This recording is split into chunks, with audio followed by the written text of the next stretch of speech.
Napa know-how. It's Love Your Car Month at Napa. And to show your car the love, get a Napa bucket for $2.99 and save 20% on almost everything you can fit inside, like car wash, car wax, and tire shine. So save some cash and look good doing it by getting 20% off with the Napa bucket. Quality parts, helpful people.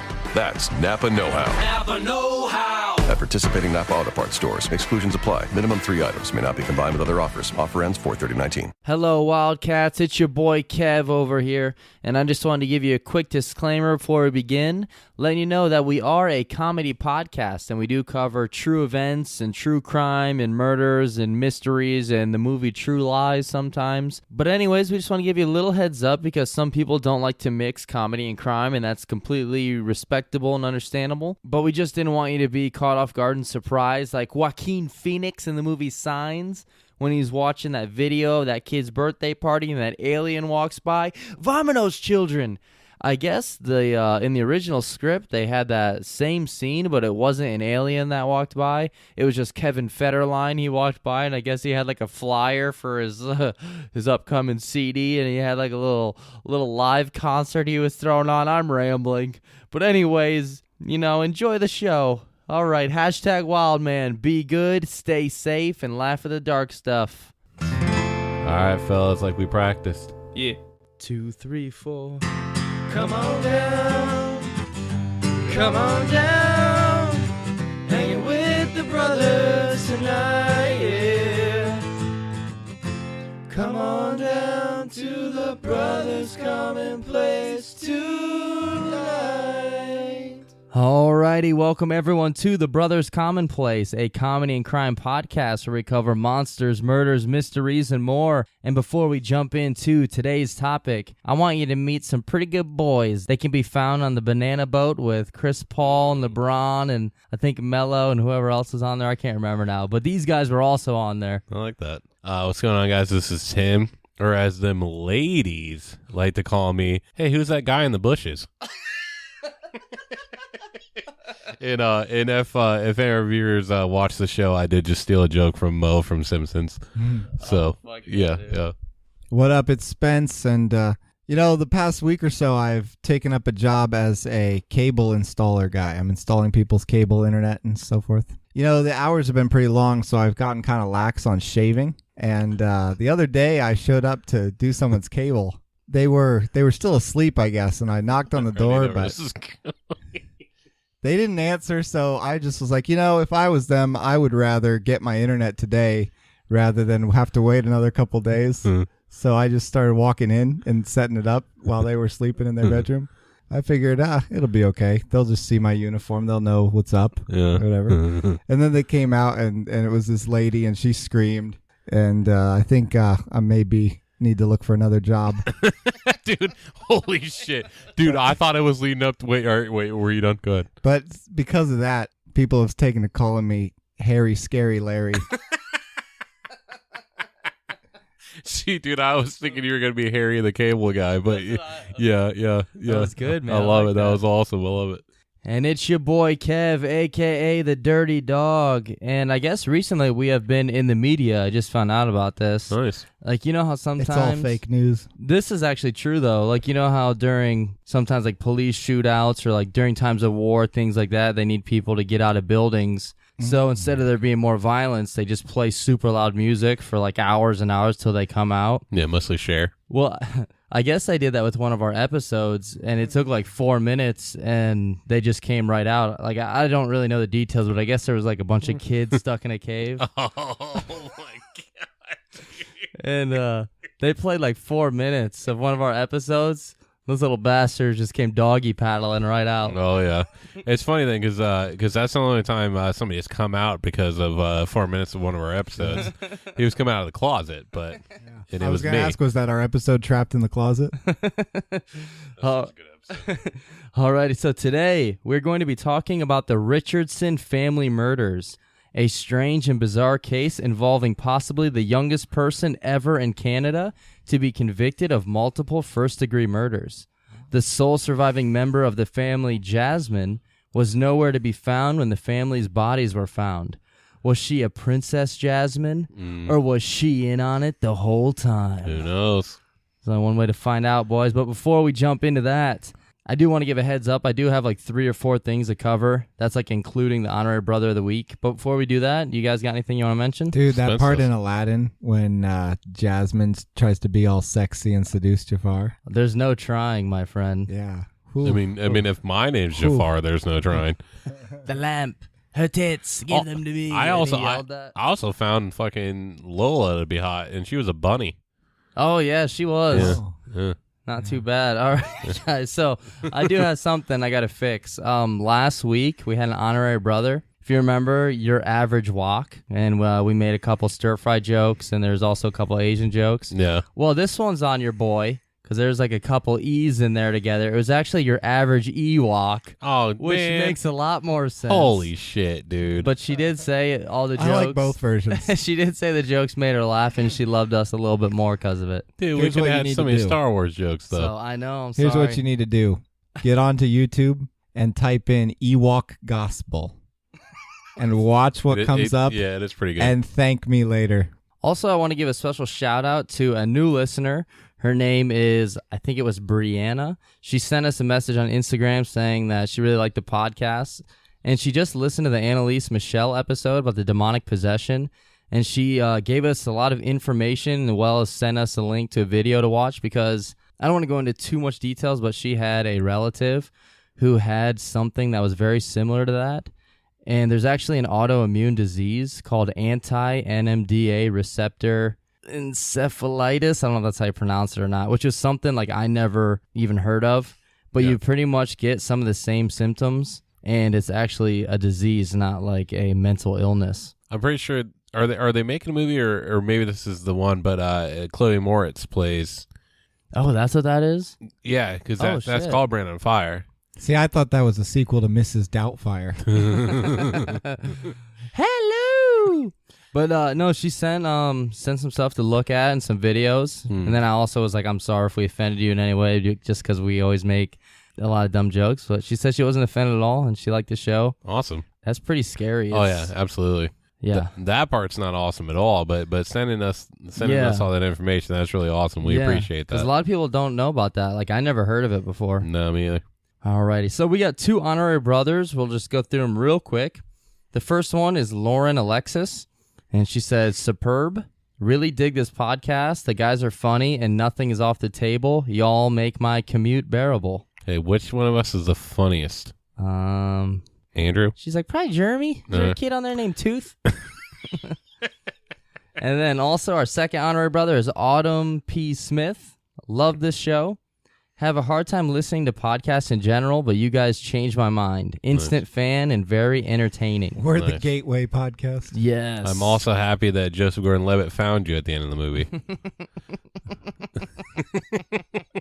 Autumn, Yeah. day 1. Yeah, exactly. So So yeah, special thanks to everyone that's left us a review on iTunes. If you want to be an honorary brother of the week, just leave us a 5-star review, and we will make you an honorary brother of the week. We'll give you a shout out. So we're running through those, and until we run out of them, we'll keep them going. yeah. So already, Spence, subreddit of the week, brother. I can't believe this hasn't been the subreddit of the week before. This should have been the first one. Today's subreddit of the week is R Godzilla. Oh my God! Fuck yeah, it should All have right, been. well, you got my attention. And it's a subreddit dedicated to the King of the Monsters, Hell yeah! of which the first images of the new movie have been released. Mm. And it's pretty neat. Oh, wait, they already have images up? You know how in the recent movie he used his like atomic breath to kill the other monsters a little bit? The only scene I liked in the movie, yeah. Yeah. Well, the shot that they've posted of him using his atomic breath in this movie makes that one look like nothing. Ooh. Yeah, it's going to have King Ghidorah in it apparently too, which is the 3-headed dragon one. Let's say I remember that. Oh, yeah, I'm excited for this. What about Mothra? Is that a thing? Possibly. And also possibly Rodan. Roseanne. That's what she's doing since they canceled her show. She's like, well, fuck it. I'm going to go fight Godzilla then. Well, she's like, fuck it, I'm going to go ruin something else. She's like, if I can't hate black people, I guess I'll hate Godzillas. They just get out the original rubber suit for the original monster and they have her wear that. So Oh my nobody God. has to know it's her. And to make the fight fair, they give Godzilla a fucking bazooka. Alrighty, anything else before we jump into the case? Let's get into it. Alrighty, here we go. The case. This is going to be a case about a family, and at the same time, a case about being in love. Two wonderful little caterpillars that used the love as their cocoon and then blossomed into beautiful butterflies. That's really poetic. Yeah, that's not true at all, though, because remember the last case we covered about love? It was about Carl Tanzler and that dead body he kept in his home. So Yeah. you know this is going to be pretty fucked up. This one's worse. So here we go. The day was April 23rd, 2006 in Medicine Hat, Alberta, Canada, when the bodies of Mark and Deborah Richardson were found dead in their home. Am I the only one that just gets annoyed like every time you read Medicine Hat? They just piss you off. Yeah, it's like, we are coming to you live from the town of Doctor's Trenchcoat. All right. We're talking to the town doctor right now. It's Dr. Quinn of Medicine Hat. Doctor, where are you going? We need you for this operation. I can't begin. I forgot my medicine hat. Back in Medicine Hat. It's in Canada. Alrighty. So the bodies of Mark and Deborah Richardson were found dead in their home. A 6-year-old boy who just happened to be going by the house and decided to be a nosy little prick. Yeah, come on, fucker. And peering through the windows, and that's when he saw the two lifeless bodies lying on the floor. Yeah, well, he was hoping to see some fucking titties is what he was hoping for. Oh my god! If he's anything like me, he is he takes a long way home at night, drives to apartment complexes trying to see some tits. I got a flashlight. I'm aiming in the window. Yeah, dude, my mom always gets so pissed at you. Like whenever I don't see anyone through the windows, I just walk around outside in the woods and blind raccoons with them and stun them. Hey, this'll work. Okay. So the police, they're alerted. And when They're they like Men in Blacking the raccoons. Yes. So the police, they're alerted. And when they arrived on scene, not only did they find the mother and father of the Richardson family had been murdered, but upstairs in his bedroom, their 8-year-old son Jacob was also killed. So that's pretty fucked up. Someone killed a mother, a father, and their 8-year-old son. At that point, they became just the Richards family. Oh, dude. Come on, dude. You're a dick. Holy shit, dude. What? You're a dick. Dude, it's And to put the shit cherry on top of this murder Sunday, the police soon learned that 12-year-old Jasmine Richardson was missing altogether. And holy shit, it appears she may have been kidnapped and abducted. Dude, those fuckers. And also some clarification on the 6-year-old. He actually wasn't just a nosy kid. He was actually Jacob's best friend, and he came over just to get him to like hang out and play. Oh. But that's not funny. Oh, yeah. So. But if he had been a nosy kid, he would have foiled every bad guy from Scooby-Doo. That's true. Yeah, yeah. That's If true. it hadn't been for him. Or if he was like me, he would go into his neighbor's garage because for some reason every old school garage or barn somewhere in there has a calendar hanging up with naked ladies from the 80s with giant bushes. Yep. I don't know why every garage has one of those, but I remember me and my neighbor, it'd be like 4 a.m, and be like, hey, dude, you want to go look at it again? Oh, fuck. Well, see, if he would have been a medicine kid, he would have actually caught this guy and dragged him there with his wagon to Mr. Wilson's Did you house. say if he'd been a medicine kid? Dennis the Menace joke. He At was the definitely a ice medicine cream kid. store. He was definitely a medicine kid since he came from Medicine Hat. Yeah. Medicine Hat, baby. And this is incredibly sad and tragic, but in the documentary I watched, it had a dramatization where the kid comes over with a soccer ball and he looks through the glass door and the narrator says, on a quiet suburban street, a 6-year-old comes looking for his best friend, but there will be no play today. And I don't know why that seemed really weird, but it's just like, dude, you don't have to like say it like that. Yeah, I like mean, you know, like that's kind of just like we know what the fuck is up when we're watching that documentary. Guy. yeah, Like we know what's gonna happen. yeah, it just seemed kind of shitty to me. Man, I thought that documentary was just going to be them playing like Super Smash Brothers the whole time. So already back to the bodies of the parents. Now the cops, they didn't know what to think at first. They had no idea if it was a murder-suicide or a double murder. They just didn't know yet. And they walked into the basement and they saw that it was just an absolute bloodbath. The mother and father were stabbed to death and their bloody bodies were slumped on the floor. And they also found a bloody screwdriver on the ground next to the father, Mark. It was so hard not to mention. Like, this is before Benoit. Yeah. But I think they thought they had, like, a pre-Benoit thing. Because, like, they found, like, the kid dead and then the mom and dad dead. So they initially thought, well, maybe it was a murder-suicide or something like that. Yeah, absolutely. However, police were soon able to piece together that Deborah was killed first and stabbed a whole bunch of times. And then Mark was killed next. And the bloody screwdriver on the ground next to him was what he used to try to defend himself against the attacker. And we'll go into a little bit more details about the actual crime scene. And the police then searched the rest of the house, and they found Jacob. He was lying in his bed in a pool of blood, and his entire bed is soaked and stained red. And Jacob also had his throat completely slashed open. And he left his ladder there. His ladder. But dude, that's a fucking 8-year-old kid. Yeah. How the fuck do you slit an 8-year-old kid's throat? I mean, when you get further into it, I mean, you're going to be able to ask that a little bit more. Like that, yeah. That's just super fucked up. Yeah. And they said it was such like a brutal scene that his toys and stuff on the walls, they were all coated with his blood. And the officers that went in there, they were traumatized and super fucked up from seeing it. And I mean, you can't blame them because it's like you just walked in on seeing a little kid that was brutally killed. And I don't know. I just don't see how you can just slash this kid's throat. And they even said on during the trial later, like the cops, they ended up breaking down and were crying while retelling the story. And they actually had to like seek therapy and get help from this. Wow. So now is when one of the officers looks over and sees a family portrait showing that they have a teenage daughter, but she's nowhere to be found. So at first, they think the killer may have taken her away, much like in the Ketty Cabin case that we covered. Absolutely. And the whole town at this point is completely shaken. Like, we've had some major cases go on here. Like, most cities, I'm sure, have had something that touched pretty close to home like this. And, like, we just had the Sean Great thing recently. Yeah. What was that dude's name who killed his girlfriend on vacation? Nate Yeah. Summerfield. Yeah, I went to school with him. Yeah. So whenever something like that hits real close to home, the whole city, the whole town is pretty fucked up from it. So with the police thinking that Jasmine was kidnapped or possibly even dead somewhere else, they quickly released a statement saying that they're searching for Jasmine Richardson, quote, regarding a serious family matter, and they sent out an Amber Alert. And then they also sent out a second alert that said they were searching for her, quote, regarding to a serious gang battle between Eddie and the Dragons on Family Matters. I'm sorry.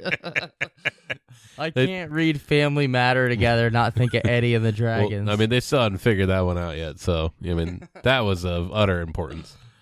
I know we mentioned it before, but in case you don't always listen to the older episodes, if you haven't seen the clip of Eddie Winslow battling the Dragons on YouTube, look it up, because there's like Rachel's restaurant gets completely destroyed and fucked up, and then Eddie comes walking in, and for a split second, for some reason, they hit the laugh track for like a split second. When you see Eddie, He's like, beat the fuck out. So good. And another strange and fucked up thing too is like all the neighbors and friends of the family all said like how great and loving and tight of a family they all were. And you really don't hear anything negative about any of them. Absolutely. So next, the police, they went to Jasmine's school on a mission to search through her locker. Hopefully, they would be able to find some clues. And clues they found in her locker. They found a stick figure drawing which included a house with 2 people inside burning alive, while another stick figure was running outside on fire, and then a happy couple laughing and getting into a boyfriend's truck. So I don't know if that means anything at all. It could just be a coincidence. No, I mean, yeah, it's super fucking obvious. You'll find out. Who the fuck fucking draws that? I don't know. Like, and leaves in the locker. Like, well, I don't. You know what? I don't want to leave any questions. Yeah, I want them to know. Let me leave this paper trail. They like instantly went from thinking that maybe she's a victim, and then they found this. They're like, okay, this bitch is obviously guilty. Oh yeah. And it's kind of funny. This has nothing to do with that, but one time too, he got in trouble in school because he wrote a fake letter to one of our friends pretending he was a Spanish teacher, and like he signed it as El Diablo. and when they called him into the office, they were searching all of his stuff. And in his Trapper Keeper, he had this tiny little picture from a magazine. Like, you know, back in the day, and have porno magazines, and they'd have like all the VHS covers. Yeah. And they'd have like 100 on one page. Yeah. Well, there's this one, it was just called Scared Shitless. And it was just this naked guy. It was just a naked guy, like hunched up next to a toilet looking super scared. And he kept that in his Trapper Keeper. And they were searching his shit. He didn't know what to do, so he ate it. And we've tried finding it online. Like, we do a search for it probably like every year. It doesn't exist. Just like Small Hands Chris Jericho. Oh my God, Dude, yeah. because we tried finding that. Dude. Yeah, for hours. If anyone has a picture of Chris Jericho where he has super tiny hands. It was like WrestleMania 19 or 18. We thought it was a loading screen. It was. And we can't find it. It's gone. Yeah, it was a loading screen. Eventually we just need to buy a GameCube and get the fucking game. So the police and all the other teenage girls that were surrounding the locker watching, they were all like, yeah, this bitch is super fucking guilty. So just like that, Jasmine went from being a kidnapped teenager to a murder suspect. And the thing that's like super fucked up, it's like, I don't know how it would be possible. Like, this 12-year-old girl, she's a Catholic schoolgirl, and she's wanted for murdering her mother, father, and 8-year-old brother. And this isn't me trying to sound like weird or like creepy or like pedophile-ish. She was pretty. Yeah, no, she's not a bad-looking girl. Yeah, either. like she was gonna be like really pretty. And yeah, we'll talk a little bit more about her looks and stuff later. Yeah. And they said, like, a lot of people that knew her, she went from being like a super normal, like, Catholic schoolgirl, and then she got into like a goth phase. Yeah. And just completely changed who she was. So my guess is she probably started listening to like Good Charlotte and My Chemical Romance. But so we'll talk about the change now and stuff. Yeah. So you see Jasmine, or JR, as some were referring to her. She was a very typical, unassuming girl that went to Catholic school. Great commentator though. Made some great fucking barbecue sauce. Wait, that's... By God, he's broken in half. Oh my God. I hated when JR would come out to defend like one of the divas. Yeah. I hated that. Yeah, that shit was annoying. Anyways. So, yeah, she's a Catholic schoolgirl, and then she became drawn into and interested in the goth scene. Pretty much everyone agrees that they can just blame Hot Topic for most of this, because she started wearing chains and fishnet stockings and skull rings and studded belts, which... I don't think you can get anywhere except Hot Topic. I mean, I blame Hot Topic for like most world wars. Yeah, I do. Yeah. So, yeah, World War One, Hot Most Topic. of the several. Yeah. Like my parents, they're still together, but they don't like each other, and for that I blame Hot Topic. So no, this girl's pretty much a juggalette now. Andrew, where the fuck was Andrew when the shit was going down? No, I don't think she's a juggalette, but she is a goth now, which that doesn't mean anything really. Because there's a lot of cool gothic kids, actually, at least when I was in like middle and in high school. But are there still gothic kids? Is that a thing? I think they call me emo now. Are those the same I thing? think I have no idea. It may all be over. I don't think it's fucking just know. hipsters now. Yeah, I don't think I've seen like actual... I mean, outside the gathering of the juggalos, obviously, but... Once again, I just question Andrew's. Every now and then at the Circle K when Slipknot's on tour, I see a couple of them. I'm just joking. Yeah, because nobody's killed them off yet. So No, I don't know. I really just hadn't realized I haven't seen any gothic kids in a while. yeah, I think we're just old. I don't know.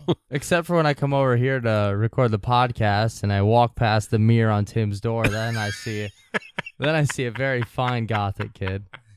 I mean, he's pretty. I mean, hey, he does his eye makeup pretty well. So, But anyways, I don't think that's enough to say she's guilty just because she went through a gothic change and all that stuff. But we'll find out, see if there's more evidence against her or not. yeah, if that was the case, most high school kids would be guilty of murder. All of them, dude. Yeah. So Jasmine had also just recently began dating a man.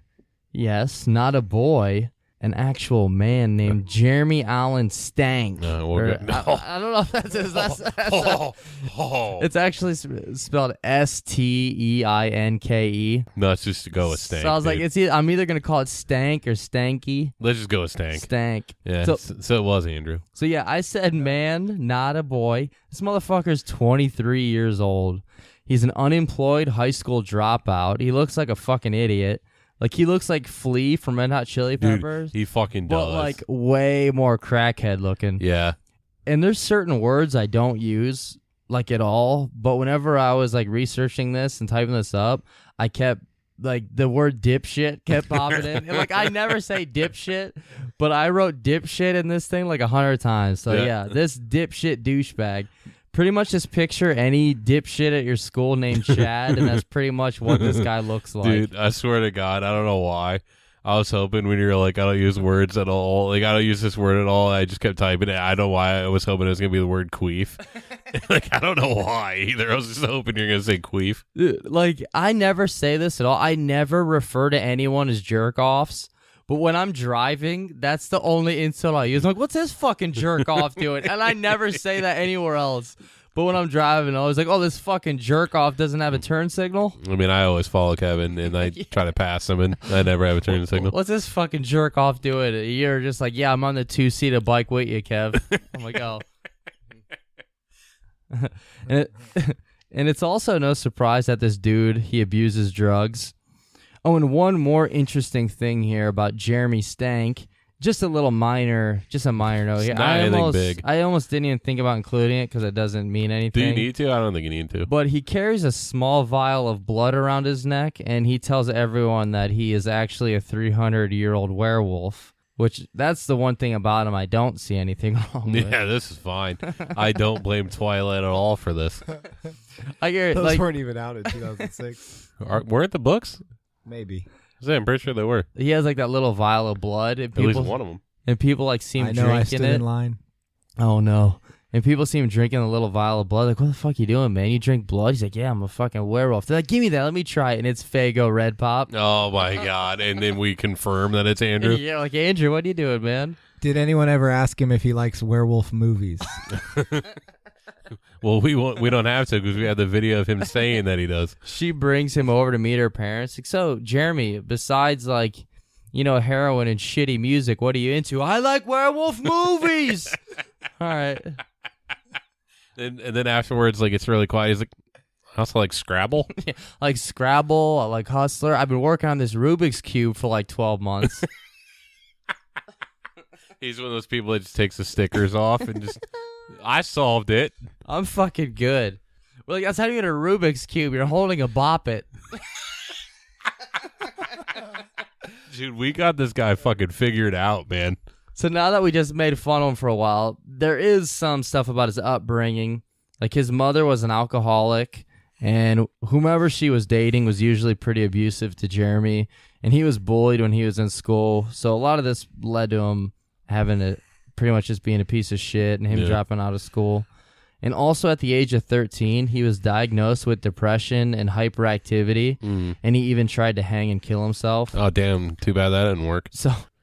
So the dude, yeah, he had a lot of fucked up issues, but I'm going to go out on a limb here and say he's probably not somebody you want your 12-year-old daughter hanging out with or dating. No, unless it's Kirsten Dunst and she's hanging out with Brad Pitt. Oh, dude, I thought, shit, was that her in Fear? No, that was Damn, Reese never mind. Witherspoon. But no, I was cracking an interview with the vampire joke. Oh, shit, I haven't seen that one in a long time. It was Kirsten Dunst and Brad Pitt. Yeah, he was the one that made her a vampire. Yeah, she's, shit, what's her name? It's like Daisy. It's like something weird like that. So we got 23-year-old Jeremy Stank. He was dating the 12-year-old girl Jasmine now. And you may be wondering where these two met. And I know we joked a lot, but to your surprise, and I know it's going to be a surprise to everyone listening, they did not meet at Hot Topic. No. Or the cemetery. Or the Magic the Gathering meetup that we all met at. Or that place at the mall that sells those fucking swords. But that place is sweet. Or at Gary's Discount. Or... Nobody gets besides probably us too. So this is how they actually met. I have read two different versions on where they met.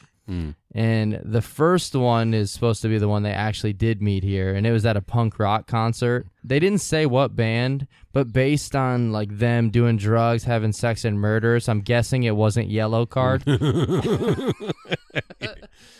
After they murder, okay, this is so wrong. It's not funny, but after they murdered the family and her brother, they got in the fucking truck and drove off. It's like way away from here I'll be. That did actually happen because they wrote a song about it. He sings first. And he's like, I fell in love with the girl at the rock show. She said one, and I told her that I didn't know. She had a brother, and never mind. The second place I read they met was. This may come as a shock to you based on what these two look like.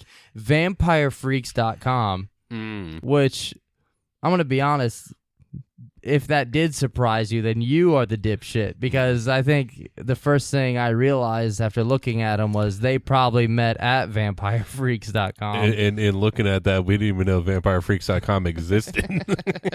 Oh, I did. So... Spence turned her down first. So I don't know how, as a 12-year-old girl, how you come across this dipshit on VampireFreaks.com and fall in love. And I bet my father's life that there are way better looking dudes than this guy on there. Probably. And to prove it, I went on there and I looked at some random ones. And holy shit, guys, here are some of the profiles. Steph Anus 666. Nice. 6 multi-persons. Wait, I'm on there? Grimmer and Ping Pong. I'm on there more than once? I like Ping Pong, though. Yeah. How did ping pong look? I forget. Most of them are like licking daggers and shit. Nice. Oh, fuck yeah, dude. So they should get on our mall ninja shit. And this was all just for fun. I'm being like super judgmental. But I don't really mean any offense to these guys. I bet some of them are actually probably cool and absolutely have no idea That we're even talking about them. like are they? Are they? They might be. Like, I have no idea what that site even is. I just went on there and saw pictures of guys and thought I'd make jokes. As long as they don't actually think they're vampires. So, Well, I heard a third version of how they met, actually. She works at Hot Topic, his heart microscopic. Oh, She thinks that it's love, but to him it's sex. Yes, dude. That's That's Bullet for Soup, right? Yeah, punk Yeah. rock 101. Oh, yeah. So good. So we don't mean any disrespect to those guys, to those names we just read. We're just having fun. Except for one guy on there, Absinthe Drinker 667. I'm on to you, you son of a bitch. How did you get that name and not take 666? Yeah, I don't know. How did you, Kevin? You know what? It was taken, dude. Fucking dad. But no, we're ripping on these guys, but I'd be lying if I said that I didn't wear Jinkos back in the day. They were awesome. Like, my favorite thing about my Jinkos is that I would show up to class and my teacher would be like, Mr. Green, you're showing up to class, you didn't bring any of your books? And out of my back pocket, I would pull out the Trapper Keeper. In your desk? And I would pull out the desk. I would pull out lunch trays and shit. I was like, it's all in there, you dipshit. Wait, does wearing Jinkos make you a vampire? It's a step in that direction. All right. Yeah. Pretty sure I could pull my fucking laptop out of my Jinkos, dude. Yeah, they're fucking huge, Yeah. man. So Jasmine and her 23-year-old boyfriend, they're having sex. This is a sexual relationship, so that's pretty messed up and disgusting. How do we know that? Did people say? You know, I didn't find any actual like proof. I mean, I went looking. I couldn't even make a joke about it. No, Yes, you did. I don't know if she told her friends, if it was based on stuff she told her friends or not, but word got around that they're having sex. That's disgusting. Yeah, it's fucked up. And Jasmine, she's being told by her friends that like she's scaring them with her goth persona and her old as fuck boyfriend, but she enjoys this. She likes being different and frightening. And when it comes to her family, obviously any good parent would be irate at hearing she's dating this dude who's almost twice her age. But the more you tell her not to date him and all that, the more that she wants to be with him. And this is in the reenactment of the documentary, and it's actually like super funny.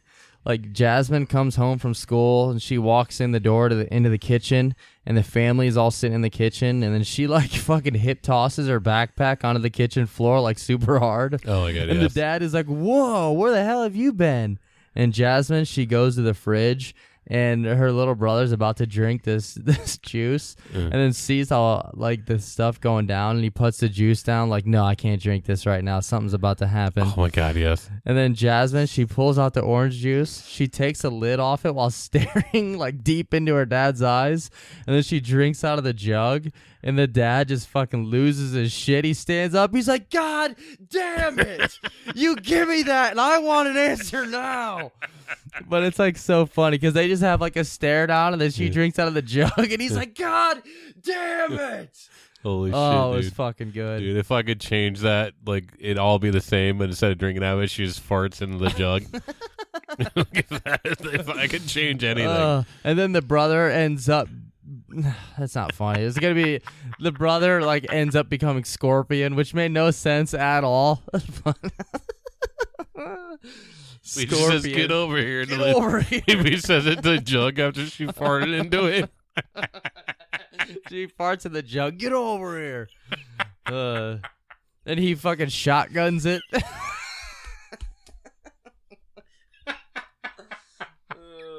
Holy shit, dude.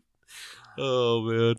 And Jasmine, she originally kept the relationship a secret in regards to her family knowing, but as soon as they found out, it started a war with lots of turmoil in the household. And in the reenactments, whenever it shows the boyfriend and Jasmine, there's always like a Grim Reaper poster behind them. And there's candles that are lit all over. There's like upside down crosses and shit. And then for some reason, I have no fucking idea why, as the camera pans away, it always shows a 2-liter of cola with the label ripped off. What the fuck? What the fuck? Why? I don't know, dude. It's like they'll be kissing, and then the camera pans to the right, and you see the Grim Reaper, and then you just see a 2-liter of cola, and the fucking label's gone. It's a subliminal message. I was gonna say you find out that this documentary was actually posted by Pepsi, and they were just trying to make Coca-Cola. It just seemed like this. Well, if you drink that shit, you're gonna become these people. Oh, and they accidentally like fucked up, and instead of Coca-Cola, they put Bubba Cola in there. And that's how they went out of business. That was how. It wasn't just because they were shitty as fuck. It wasn't because they're the worst fucking soda in the world. It wasn't that they're the fucking name. It wasn't that they're the only cola that's worse than RC. Oh gosh, RC. Dude, you say that again, my grandfather's spirit might fucking smite you, dude. That's all he drank was RC Cola. Sorry, I'm not worried about him. Yeah, he's a bitch. No, I'm just joking. Grandfather, that's a joke. With another funny reenactment in the documentary, they showed Jasmine and Jeremy emailing each other, and we'll get into the details of what the emails said. But when Jeremy reads her message, he makes a face where it's like, the way I would describe it is like the face you would make if you're at the strip club with like one of your good buddies, and then he orders some hot wings, and like you're like, oh wow, like you're impressed and also kind of excited about it. Like that's the face he makes, like sort of like the kid who gives the thumb up on the computer. Oh, yeah. Like that. That's kind of the face he makes. He's like, oh yeah, dude, wow. yes. And the need to watch police. this. Yeah, dude, it's fucking awesome. And the police, they began to search the computers and their social media messages to each other. And they initially thought that it was Jeremy who came up with the idea to murder her parents. However, they soon learned that it all began with an email from Jasmine. And this was what was in her message to him. Quote, I have this plan. It begins with me killing them and ends with me living with you. Which, you know, I've used that line. Oh, yeah. I feel like most people use that every time they see a spider. I have this plan, Spider. It begins with me killing them and ends with me living with you. All right, I like that. Well, it's just them killing the spider and going to live with it. Yeah. I like how you became the potion seller right there. Potion seller. And here's a post that Jeremy also made after that email sometime. I don't know if it was on Vampire Freaks or what it was on, but this is what it said. Payment. My lover's rents are totally unfair. They say that they really care. They don't know what is going on. They just assume. As their greed continues to consume, she is slowly going insane. She continues to thank that I came into her life. Thank God the next part was into her life. I was getting a little worried with that with that message.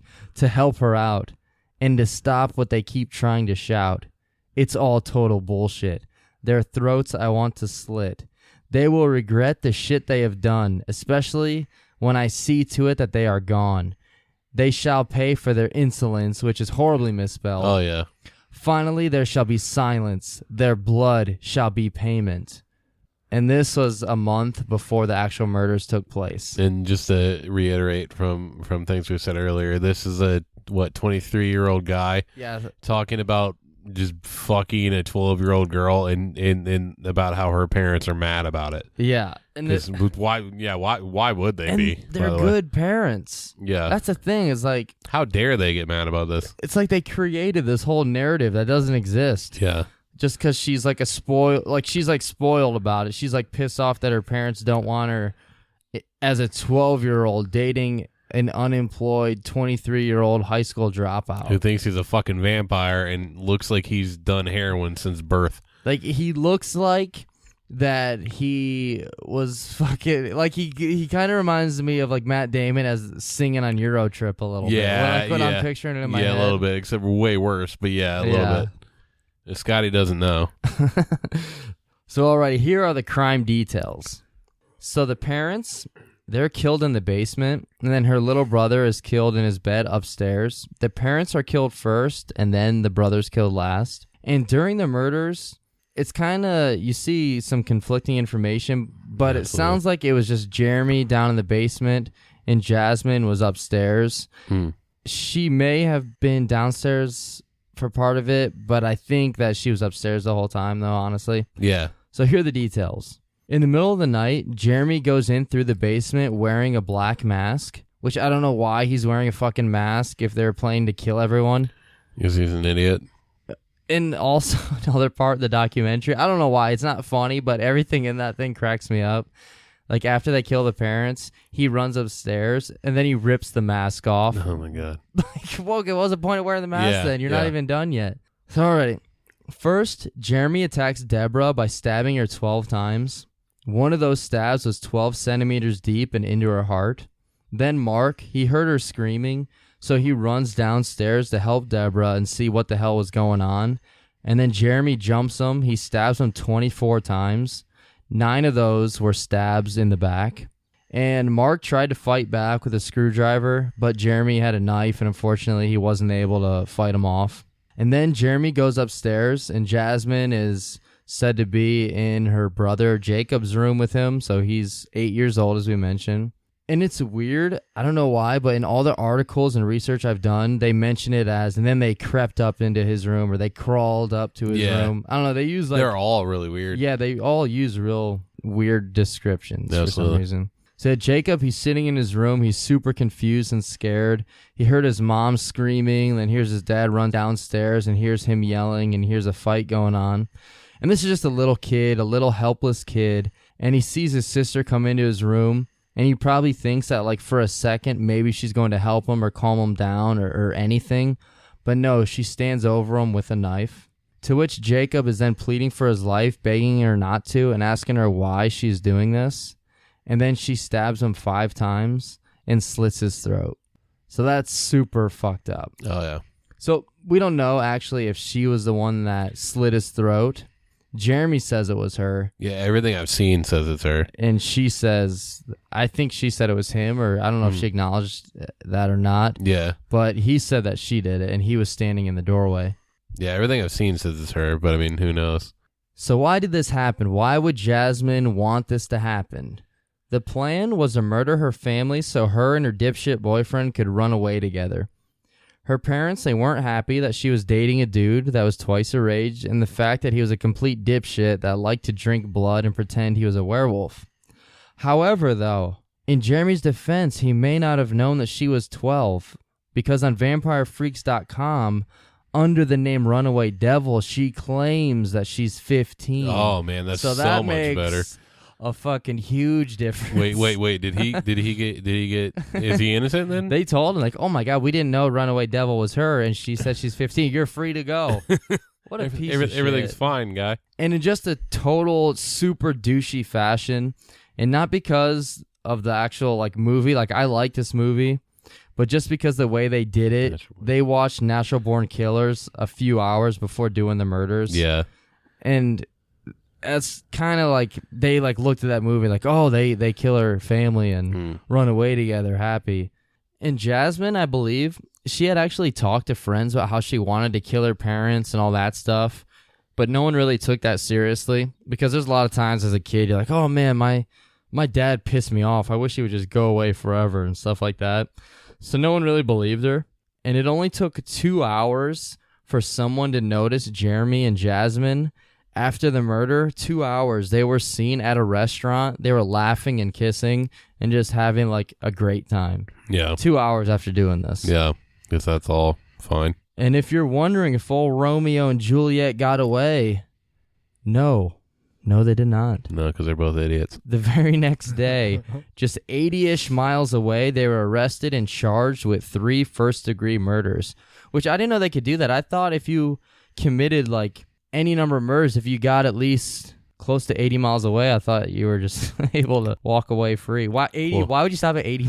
Well, I don't know. Well, I thought if you were able to just walk out into the night and turn into like a bunch of bats and fly away, that you were able to, be away with it. But I want to get away. I want to fly away. I guess Jeremy said that when they put him in the cop car and they let him go. They're like, oh, you do? Oh, well, you're free to go then, man. I didn't know you wanted to get away. I want to fly away. Get out of here. Get out of here. Well, then go, man. Now on to the trial. Trial of the fucking century right here, man. They're all innocent. We are all innocent. Innocent until proven guilty, guys. That's right. Jasmine decided to plead not guilty. And at this time, it's June 2007. She is 14 years old, so still younger than what she claimed on VampireFreaks.com. Bitch. The trial lasted about a month, and the deliberation took 3 hours, which is like no time at all. Yeah. And during the trial, she describes the death of her brother, in which she states that he was gurgling while she slit his throat and he was begging for his life. Yeah, not guilty. Yeah. Jeez. And she would later say that she killed her brother because it was too cruel to leave him without their parents. Yeah, because, no kid has ever been okay without their parents, ever. So at least that was actually something honorable, she thought. Yeah. I'm just joking. Okay, that's obviously Yeah. a joke, so don't take that shit serious. She says about her boyfriend Jeremy, I loved him so much. I thought it would bring us closer together. But they did actually have some pretty good defenses in regards to their case. Like, every time I read about the defense they were bringing, it really reminded me of the Detroit Bad Boys, just because their fucking D was so good. Mm-hmm.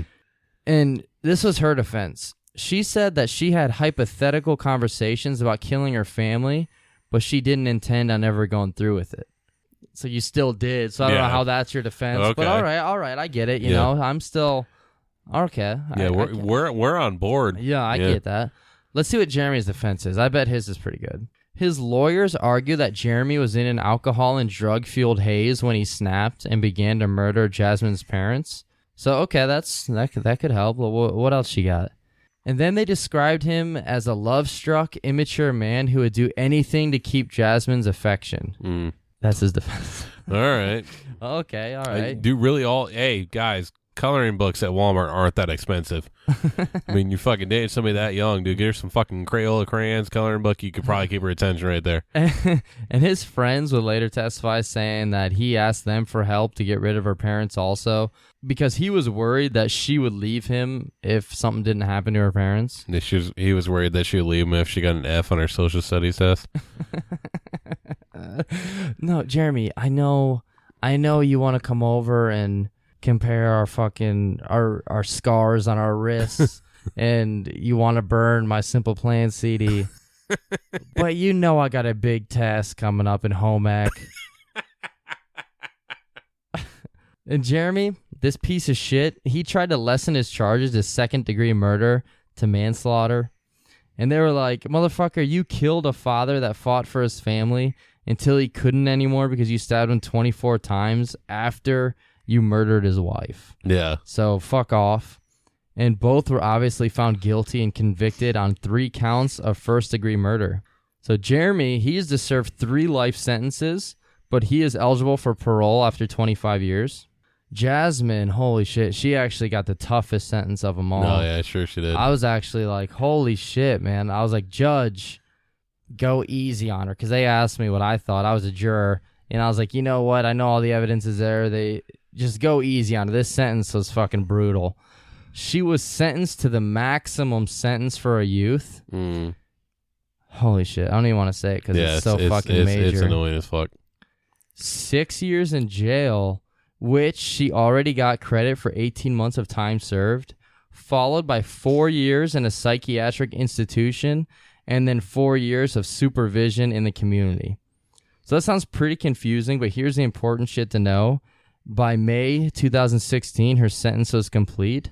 She now has a new name, and she just fucking lives back in the world. So yeah, she's free. Yeah, bitch is out. Just out there living her life. Yeah. And I think she only did actual jail time until like 2012. And because after that is when she had the supervision stuff. And then in 2011, she was actually taking college classes as a freshman at Mount Royal University. Wait, she got supervision? Like superpowers? Yeah. Supervision, yeah. It was cool because she actually played Vision in fucking the event. Actually, let's hope so because that person. Never mind. Spoiler alert. And it was actually cool with her supervision. She could like look in because we all know you can't go to the mall on Sundays, but she could actually look in through the actual bricks and buildings and see if like Hot Topic had any upcoming sales on Monday. So that was pretty cool. Yeah, she actually saw the whole Build-A-Bear thing going down before everybody else did. Yeah, so they would like hang out with me, like, holy shit, with your supervision, what's going on in that mall? She's like, oh, well, they're putting in that really shitty laser tag game that no one's going to fucking go to for a week, and then they shut down. And also during her jail time, her and Jeremy would send each other mail talking about getting married and all that other dumb stuff. And they said that the letters, they never mentioned anything about remorse or having any guilt. Yeah, well, fuck, let the bitch out then. Yeah, fuck them. And when she was released, this is what, I think it was the judge, what they told her. You've indicated through your conduct you have a desire to atone for what you did. Clearly, you cannot undo the past. You can only live each day with the knowledge that you can control how you behave. And I think he also said some other stuff too, but I think a lot of people are actually pretty upset. I think like right afterwards, like he sentenced her to be best friends with Casey Anthony. And then he lit a fucking Roman candle and aimed it at her. They should have to do that in Canada. Okay. And Roman Canada. Roman Canada. Oh, fuck yeah. Some people believe she deserves a second chance, but fuck that, you know. Jacob, her mother and father, they don't get a second chance. Oh, yeah, especially in... Not saying this in like a mean way, because like her mother and father are just as important, but Jacob obviously does. I mean, the kid was what, 8, 6? He was 8. 8. So I mean, that kid didn't even get to live. I mean, her parents did. Obviously, they deserve a second chance too. But I mean, you took like a super young life, and then now you served what, 10 years? Yeah, and not even. Yeah, 6 years is in jail, but she got a year and a half taken off. Yeah, and then had like 4 years in a community just being, it's so stupid. Dude, I hope this bitch works at like a restaurant as a server and gets no fucking tips. I know. I mean, that's basically the meanest thing I can say, because I want to say worse, but that's the meanest thing I'm going to say. Or like they leave her $1 and they pull it out and it's just one of those church paper things. That's all she ever gets. Like when we all worked in the restaurant and they would always leave those on the fucking urinal. Yeah. I'm not reading anything that a stranger left on the fucking urinal. All right, dude, I might. Oh. I might every time. As long as I have a pair of gloves, I might. I mean, if I don't have anything to piss at in the urinal, I might, but usually there's some pubes in there to aim at. But yeah, this girl, Jasmine, she's out there and she's just like, yeah, it just pisses me off. And under Canadian law, her new identity is like never going to be revealed. So she has like a whole new life, and I already know she's probably just doesn't even care about what she did either. No, I'm sure she didn't. But yeah, that's the case of Jasmine Richardson, family murderer. I mean, I'm glad. Actually, no, because I think even he deserved worse. I mean, I don't think he should be up for parole in 25 years. Yeah. I mean, I'm sure he won't get it. I mean, I don't know. It's Canada. Maybe he will. I mean, that's true. Because if it was, they're pretty lenient up there. If it was, like, all right, Jeremy, you're out. Here's $10,000, and here's a gift card to Hot Topic, dude. Go get that studded belt. Here's your own genuine moose and a box of donuts from Tim Hortons. Tim Hortons fucking sucks, dude. I really don't. I don't think I've ever really actually had it. It's the worst coffee I've ever had in my life. Like, there's one by my house, and I've gone there a few times. I've gotten different hot coffee every time. They all taste the exact same, and they suck. Well, I was gonna say that if it was in the United States and the vampire was up for parole, he would have to, and if he doesn't know it, then he's not getting out. He would have to know like his own definition for the word rehabilitated, because I mean that's the only reason that Morgan Freeman got out. So I mean that's the only way he's getting out. But so yeah, no, I think he deserved a way like worse sentence, and I also think she deserved just as bad as him. Yeah. She murdered her brother. The two girls from the Slender Man case Got way worse. I mean, granted, they did try to murder her, but she they didn't lived. kill her. Yeah. Didn't they get like 25 years each? Yeah. I remember like you talking about how you thought that was harsh, and they got like it was like something like 25 or 30 years. This girl murders a kid and helps her parents get murdered. Yeah, her own brother. Yeah. They're like, you can, hey, you should be pretty upset for what you did. You'll be out by the next Olympics. Yeah. Hey, what did you do when you walked in here? Did you pick up that piece of gum that was on the side? Oh, get out. You're good. And just a heads up to anyone who is in prison where Jeremy is, kill him. In case he is a vampire, just don't invite him into your cell, and you should be all right. Like, the only reason they should ever invite him into their cell is if they're trying to film a scene that takes place in the waiting room in Beetlejuice.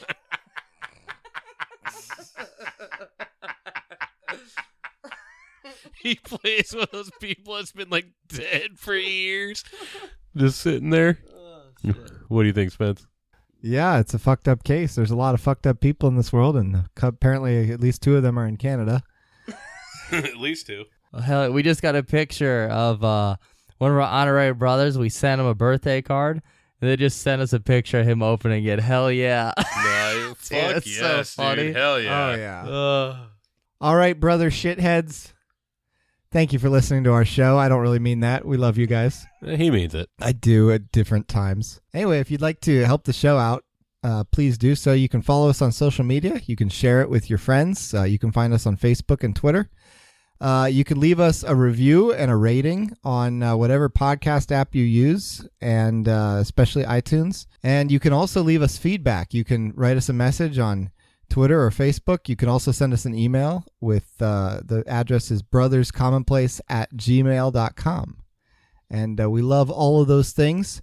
If you leave us a review and a rating, and especially if you take a screenshot of it and let us know, you will become one of the honorary brothers, which is the highest honor It is. in the British Navy. Higher than Nobel Prize. I mean, that's not in the British Navy, but I just had that ready to go. It's also a pretty big honor on Sea Org. Is that the fucking Scientology thing? I have no idea. I can't remember.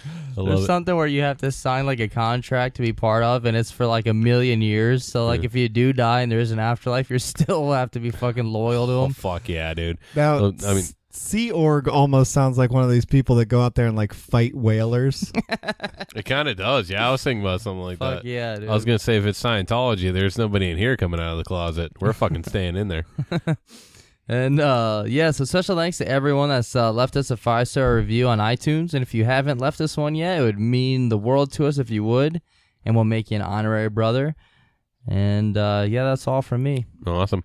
So I'm going to do something that I don't normally do, because usually I played Kevin and Toof on the spot here, but Toof and I had a pretty good I don't know, Performance? We'll say performance. Pretty good performance. It was pretty fucking super good, man. Of who's on first. I like that somebody requested that. They requested that specifically, and I like that. So if somebody would want to do that again with a 5-star review, here's my suggestion. Even if you guys have your own, use it. But my suggestion is Kevin and we reenact the whole scene of Drew Barrymore and Ghostface from the movie Scream. Fuck Whole phone conversation. Fuck yeah. Because I know all that. I don't even have to research shit. And if you guys request that, then Spence all alone will reenact the entire Lord of the Rings trilogy. Holy shit, dude. If they request that, I might do it myself. I'll try to do like the sound I'm gonna effects. request it. We I'll need just do that Neil Cicerega thing, like the Lord of the, where he says all the words wrong, like Gandorf and this. No, I could do the speech from V for Vendetta where he refers to himself with all the words that start with V. Ooh, I do like that. That's a good one too. Me and Spence almost finished that movie once. The first word is voila. No words of wisdom tonight, guys. Oh shit! Not unless you guys got any. I mean, Spence, do you have any? All the listeners take a -1 hit to their wisdom score for the rest of the day until they take a long rest. I like it. Shit, what's he say in Heavyweights? What- Like, did you guys learn anything? He's like, don't put Twinkies on your pizza. Because they all like ate a bunch of food and then were like dancing and shit. And they're all sick in the morning because they're all a bunch of fat kids. Dude, if you haven't seen the movie Heavyweights, it's a great movie. It's one of the best movies ever. Yeah, it's a great movie. Come here, you devil lug. Alrighty, thank you everyone for listening. Be good. Stay safe. And laugh at the dark stuff. #wild man. #tame man. Oh. #wildman. #T-Bro Nutsack. #thank you, Mark. #thank you, Mark. Cheddar cheese fries. All right. Because we always got to add those in there. All right. All right.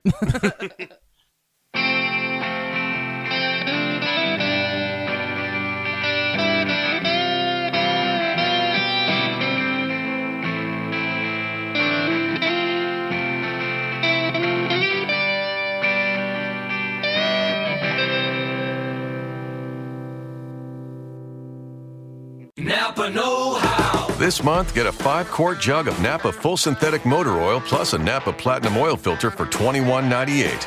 That's a pretty unbelievable deal. But trust us, it's totally real, but only for a limited time. So get Napa Full Synthetic and a Napa Platinum Oil Filter for $21.98 today. Quality parts, helpful people. That's Napa know-how. Napa know-how. General States pricing. Sales prices do not include applicable state, local taxes, or recycling fees. Offer ends 4/30/19. And now, an ad from Dad. All right, save money on car insurance when you bundle home and auto with Progressive. Can I take these off? All right. What is this? This looks good. Wow, that's well made. Where did you get this? I'm talking to you with the hair. Yeah, where did you get this? It's good stuff. That's solid. That's not veneer, that's solid stuff. Progressive can't save you from becoming your parents, but we can save you money when you bundle home and auto. Progressive Casualty Insurance Company, affiliates, and other insurers. Discounts not available in all states or situations.